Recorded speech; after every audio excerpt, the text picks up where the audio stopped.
ফাতেমা বিবি একাই 300-400 মিলিটারিকে সে এক এক বিস্ফোরণ বানিয়েছেন। তিনি বিস্ফোরণ বানিয়ে বলে মরিচের গুঁড়া টুড়া, হলুদের গুঁড়া, ঝাল মশলা দিয়ে মাখায় টাকা তিনি এক বিস্ফোরণ বানিয়েছিলেন। সেই বিস্ফোরণ দিয়ে তারপরে পাকিস্তানের 400-500 মানুষকে মেরেছেন। 14-13 জনের আপনার এই গোপনাঙ্গ কেটেছেন পাকিস্তানি মিলিটারিদের। গোপনাঙ্গ কেটে ওর ওর এই ইয়ের মধ্যে আপনার উঠানের মধ্যে ওনাকে শুটকি বানাতে দিয়েছিল সেই গোপনাঙ্গ দিয়ে। এই হলো গিয়া, শুনেন একটু ক্রাইম এডিশনে সে প্রোগ্রামটা অল্প একটু কথা শুনেন, শুনলে বুঝবেন কি বলে। একটা পাঁচফোড়ন তৈরি করলাম, কিছু ছাই, তামুকের ফাঁকি, মরিচের ফাঁকি দিয়ে ছোট্ট ছোট্ট করে গোল্লা বানাইয়া এক একজনের হাতে দিতাম। অনেক মানুষ ছিল, এদেরকে হাতে দিতাম, ওরা গাছের গায়ে গায়ে থাকতো।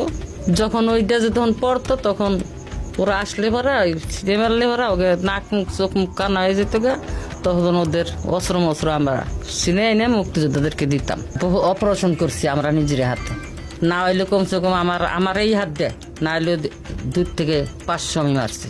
আমি 11 জনের জীবিত অবস্থায় তাদের পুরুষঙ্গ কেটে লেছিলাম কাঁচি দিয়া, বব কাঁচি দিয়ে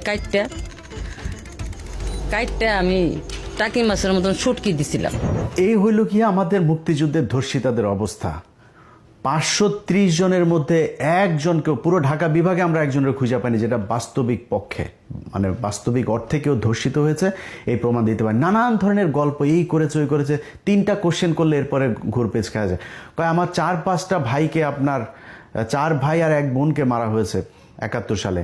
সেই 4 ভাইয়ের নাম বলতে বললে একবার এক এক ভাইদের নাম বলে। আবার পেটের বাচ্চা মারা গিয়েছে, বাচ্চার বয়স কত ছিল, পাশের থেকে আরেকজন বলে আপনার তো বাচ্চা টাচ্চা ছিল না, কয় পেটের ভেতরে শহীদ হয়েছেন। শুনেন একটু কি বলে।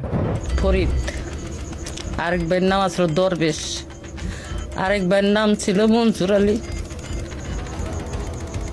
আরেক ভাইয়ের নাম ছিল নূর মোহাম্মদ, আমার বোনের নাম ছিল নাজমা। নাজমা আমার ছোট ছিল, আমার বোনকে ওই জায়গায় মাইরে ফেললো ফরিদ, শেখ ফরিদ। আমার না, আমার আর একটা ভাইয়ের নামও শেখ ফরিদ আছে, জীবিত, বুঝলেন না, আগে ছিল আমার বড়। আরেক ভাইয়ের নাম আছিল যে আবুল ফরাজ, আরেকজনের নাম আছিল মনসুর আলী, আর বোনের নাম ছিল নাজমা। আমার প্রথম সন্তান শহীদ হয়েছে, দ্বিতীয় সন্তান মুক্তিযোদ্ধার সময় শহীদ হয়েছে, দ্বিতীয় সন্তান মুক্তিযুদ্ধের সময় আপনার বয়স ছিল 20-22 বছর। হ্যাঁ, আপনার ছেলের বয়স কত তখন? মনে করেন ছেলে আমার গর্ভে শহীদ হয়েছে, গর্ভ অবস্থায় শহীদ হয়েছে। এইভাবে আমাদেরকে এই গাঁজাখড়ি গল্প শোনায়া একটা বিশাল প্রজন্মকে আমাদের 54 বছর ধরে অন্ধ বানিয়ে রাখা হয়েছে। আমরা আসলে যদি মুক্তিযুদ্ধের সময় কোনো মানুষ মারা গিয়েছে কিনা, কেউ রেপড হয়েছে কিনা, কতজন হয়েছে, আমরা এটা জানতে চাই, আমরা শুনতে চাই, এটা জানুক এই জাতি। কেউ জানে নাই। মুজিব এই শালায় ওর এক কমিশন গঠন করেছিল, আচ্ছা খোঁজ নে তো দেখ কয়জন মারা গিয়েছিল। সারা দেশে মিলা ওরা এই মুক্তিযুদ্ধের সময় নিহত মানুষ পেয়েছিল হইল 33 জন।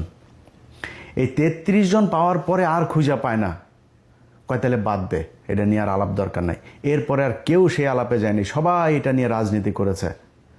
ভাই 530 জন যদি ধর্ষিত হয়ে থাকে, এটা আমি মনে করি যে ব্যাপক মানবতা বিরোধী অপরাধ। এটার সাথে যে যে জড়িত ছিল মারা তো যাইতে হবে।